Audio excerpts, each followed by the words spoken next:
So SafeGuard Profiler, this would be the way that is shown, right? So you, in this case, that all the elements are not the same. If the elements are different, each element will have its own probability of failure on demand, different from the other ones. However, things will be simplified if all the elements are the same. Most of the time when you're working, you see that the transmitters that you get for a 2 out of 3 combination, they come from the same place. For reasons of conveniently using only one type of vendor or one type of equipment, and not having to procure 3 different uh, part different valves coming from different pieces of equipment. So for convenience, most of the time you get the 3 of them are together, are the same. It will not work very good for common causes, right? So the more diversity and separation, those are the 2 big ones. It is important to keep that in mind.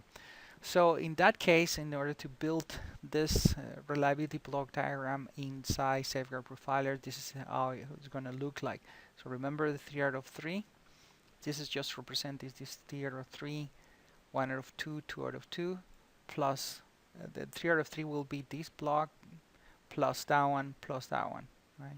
So that would be the 3 out of 3 external. So 1 block, 2, and 3. So the common cause of the XV plus the common cause of the other one in there. So, and things can get more complicated then. So because we might have now the sensors also, the pressure transmitters also, they could be redundant. So now the formula is getting a little bit more complicated and more complicated. And and the combinations. In these cases is when the SafeGuard Profiler software tool is helpful, right? Because it's just all graphical, and we will show that in a small video that we have prepared for that. So, and after we come back the video, we continue in the same place here, which is a new section. It's just the safety requirement specifications.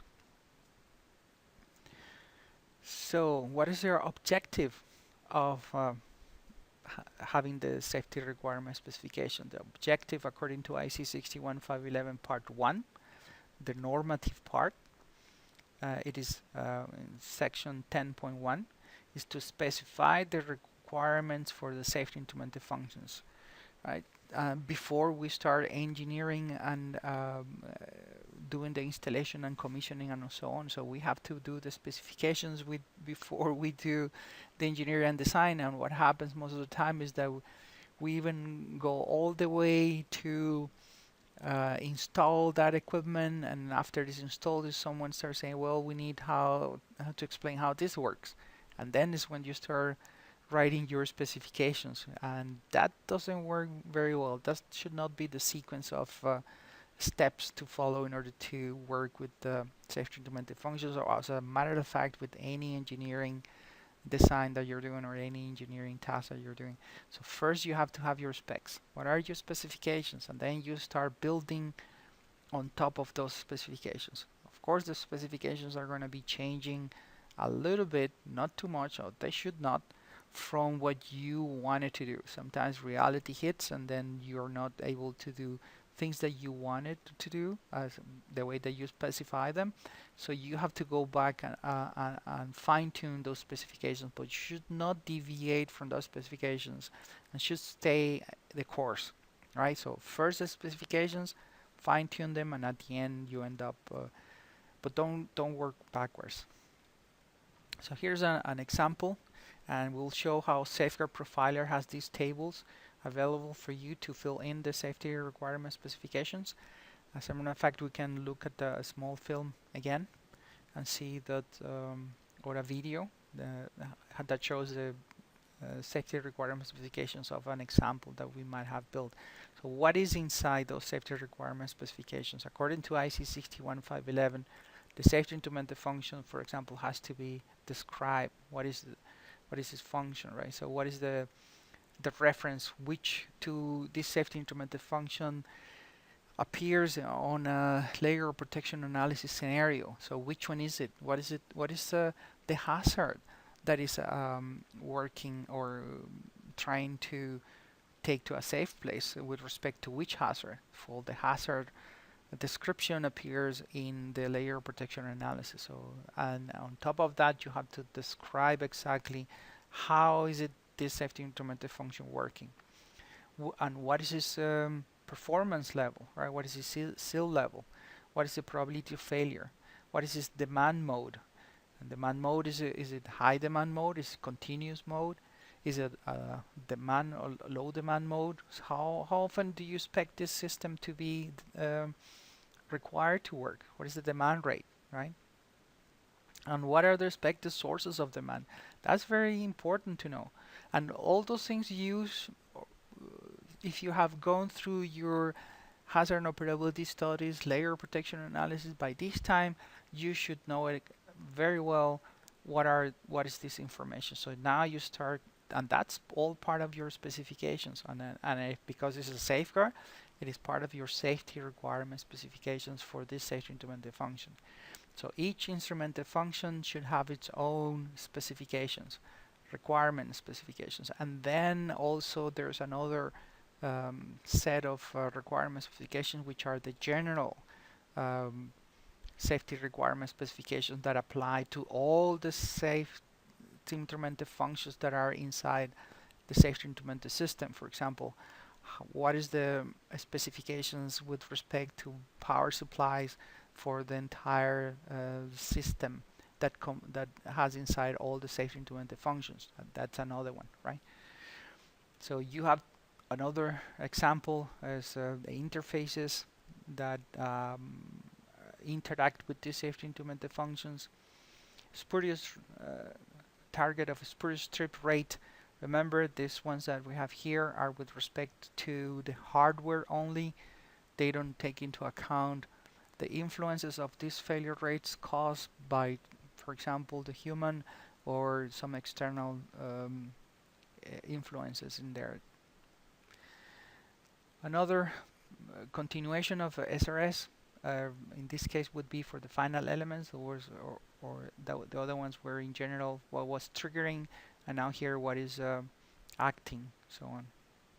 So here was the sensor and the final elements shown here. For example, this is an example of 6 out of 6 vacuum circuit breakers, delay times or interpersonal relays, test intervals, how often you're going to test it, how often it's supposed to be restored if it needs if it fails, if it is discovered by diagnostic coverage, how often, how much time do you have available, and also the specification, what do you do if you were not able to finish your restoration of your safeguard in 24 hours? What are you going to do? Should you shut down or continue to work? Well, that's very important. Those are questions that you have to answer. Those are questions for which you have to have answers during operations. So operations should already know all this. And if you have too many, well, it's difficult to cope with that. Well, I'm sure that there are some computer equipment or database information that can help you. And ACM has another tool for that, which is to put all this data that is coming inside SafeGuard Profiler, we'll get it into real-time working. And that is another software tool that we have, which is called Sentinel, SafeGuard Sentinel. But for now, it's just SafeGuard Profiler, and this is the way that we recollect this data. We can work all the time with this tool and have it available for us, and we can work with it ourselves by being the interface all the time. So you might say that there are two pages for this safety requirement specification. One would be the functional page, or one would be the with respect to the safety implemented function, how it works, and the other one it talks about more about the equipment itself, right? So the equipment itself will be for the sensor. So what is the component type, definition of type of component, what is the tag description, what is its failure mode, or the task description, or the equipment description would also include, for example, is it a 4 to 20 milliamp equipment? What type of logic solver do we have, right? What are the trip settings? What are the failure modes? What is the survival modes? What are the environmental conditions that that system has to withstand? Does the system have to be able to withstand fire? Does it have to be able to withstand submersion, and so on? All this is part of that requirement specifications, right? So we better have those specifications before we start doing engineering and design, before we start installing the equipment or commissioning it, right? All this should be clear up and ready to go. Of course, this is a live document that it is being updated continuously, and it is being updated within a process, a management of change process, right? So this tool also allows you to follow those versions and revision numbers, right? For every type of work that you have. It is already recorded in SafeGuard Profiler. So SafeGuard Profiler is a tool, as we said before, that allows you to implement your revision procedures. So that means that it could fit very well into your MOC process. So we just find out after saying that, we can see that safety requirement specifications, they so MOCs apply to SRSs. Safe management of change applies, or management of change procedures apply to safety requirement specifications. Of course, management of change procedures apply to PNIDs, and so on. So these SRSs are very, very important. Part of your SRS is also the architecture of the elements. How are they connected? When you go to the field and you see a 2 out of 3, they're connected and they wired specifically in a specific way to the logic solver, to the inputs and outputs, and then would be for 3 out of 3 or 1 out of 3. You will try to segregate. Remember, segregation for the common problems, common cause factors. You will be trying to connect every one of those elements to different modules, different I/O modules, to have diversity, and also those modules maybe should be separated from each other, different cabinet panels and so on. So it's very important to know what is the configuration. So that was section 1. That section was to review all these concepts, review all these definitions that we need to know. So hopefully by now we have the same common language. Every time that when I go into the tool and when I go into the SafeGuard Profiler and I talk about some specific functionality, I will be making reference to all these terms and definitions that we just went through. So that was the first part of this certification workshop. And this first part is with respect to aligning ourselves to having a common understanding of terms and definitions. So I hope that there's not anymore, there will be no confusion or misunderstanding, or now we should be clear and should be straightforward the way that we interact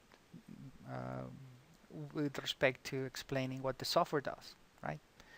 So by now you should have already your SafeGuard Profiler working. Hopefully someone help you with the small issues if you had any. Some of the time this goes very smoothly, so most of the people just install it and so on. However, you still have all this IT world, and sometimes people put too much security on the machines, rightly so, but sometimes you have to find out, and you have to be also proficient on that in order to be able to understand how to install the software. We already have some idea of access and navigation of the tool. I will be working a little bit more on that. The next part will be creating a new project, displaying the HACCP. We already had this video how to import the HACCP, but now we will, because this is a workshop, you will be guided on how to do it, or you have to do it. We'll be creating new projects and new scenarios scenarios of several layer protection scenarios or safety implemented function loops. We'll be creating scenario from those loops, and we'll be creating scenarios of LOPA scenarios. So that would be the second part of this section. Before we go into these exercises, it would be good from my side to go through an example and to explain how a layer protection analysis table is filled in, right? So I'm going to do that through the creation of a LOPA scenario. So I'm going to pick a very simple distillation column. It's not that complex, and I'm going to pick only one node. I'm going to pick the reflux node to work, and so let's try to see how I introduce you to the methodology of layer protection analysis. So we have a distillation column and it is shown when the reflux so the return flow of the top is increased to control the top temperature. Then after some time the reboiler will be hit with more liquid and start to cool down, and it will try to require to respond to increase the temperature to the required temperature. So this will generate vapor that will have an impact on the top temperature. This will result in a change of reflux. Then, so it repeats, or they're reacting one to another one. So you might have a very sinusoidal curve there, but sometimes what happens is the reaction times they have too much difference between them. So you might create a runaway, not a runaway reaction, but you might create a out of control situation on which the column might start heating up and the cooling is not reacting very well. So in those cases, or something might break in the reflux node, and then that heating up will continue up, and that's a hazard situation. So there's a hazard that can be explained in that way. So a distillation column process flow diagram is just shown on the next slide. We'll look it up later on.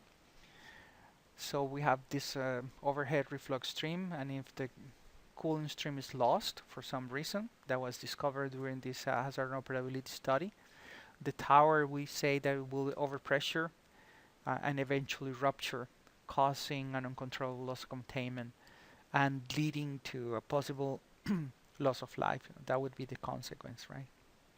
So two possible causes of loss of reflux were identified during HAZOP. And we talked about that layer protection analysis, the same as any other SIL determination methods, they depend on a HAZOP being done, on a hazard discovery, right? So on a hazard identification session. And after that, we'll work with that hazard and operability study in order to create further our layer protection analysis scenarios.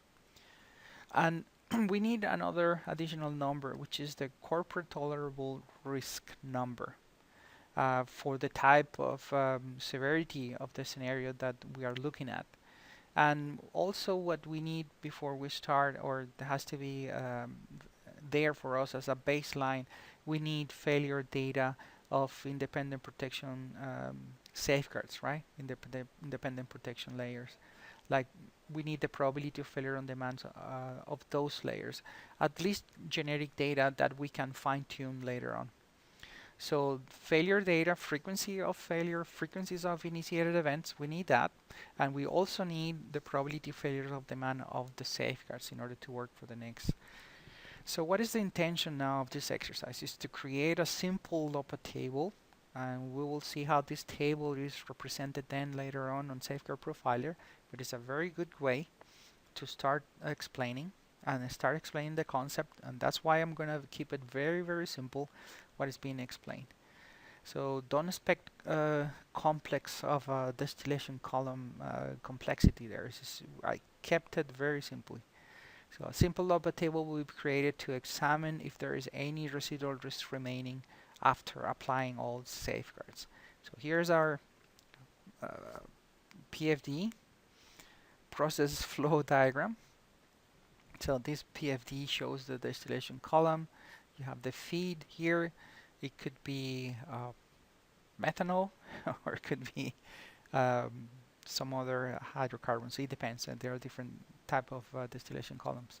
So here's our reboiler. The reboiler is down here. So here's this heating up the bottom, and here is the top, the reflux node, cooling up the top, so that there's a temperature balance in there. So what happens is that when this gets out of sync, and if you lose the cooling, then the heating might go too high, and the column might rupture, causing trouble and possible loss of life.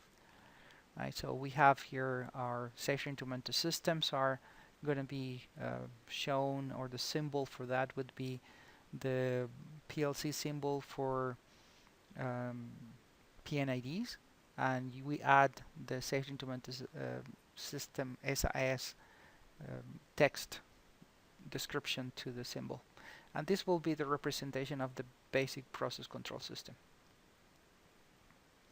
So reflux node first. So what is the node, the reflux node? What is the deviation? Overpressure. So initiated event cause. The first cause number one could be that the reflux pump fails, reflux pump failing.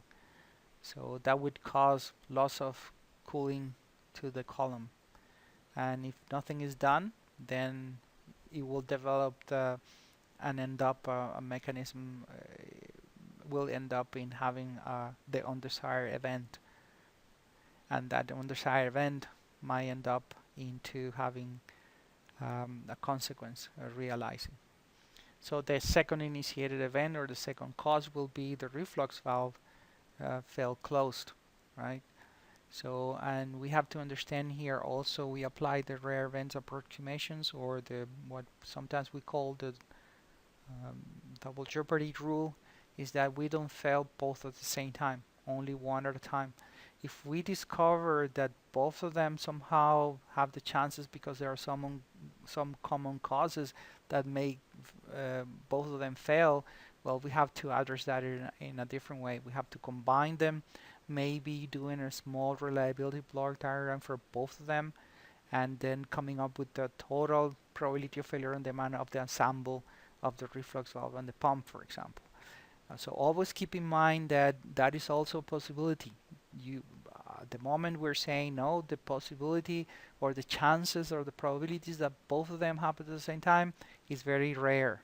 So that's an assumption. We have to keep that assumption in mind all the time, right? So if someone says in the room, and if we're doing a layer protection analysis session, and if someone says no, there are chances that this happen both at the same time, then further a little bit of more work has to be done. Not too much, but you can do it very quickly, with respect if it's only two elements or three.